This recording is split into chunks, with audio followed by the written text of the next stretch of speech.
مونږ د زندان تورې تیارې تورې بیړۍ خوښو مونږ د زندان تورې تیارې تورې بیړۍ خوښو مونږ د بنګړو خوندونه څکړو زولنۍ خوښو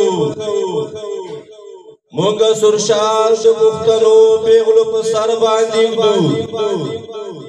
مونږ سرشار د پښتنو پیغلو په سر باندې ږدو په خپل سرونو مونږ د خپل بابا شړۍ خوښو دعوت ورکوم خپل ګران او قدرمن میلمه فصیح اللسان لذیذ البیان مفکر اسلام مولانا یوسف بټ اکرامی صاحب دا اوغه په دې شعر باندې سټیج ته راغواړم راوچات کړه قدمونه رازا زموږ جونګړې ته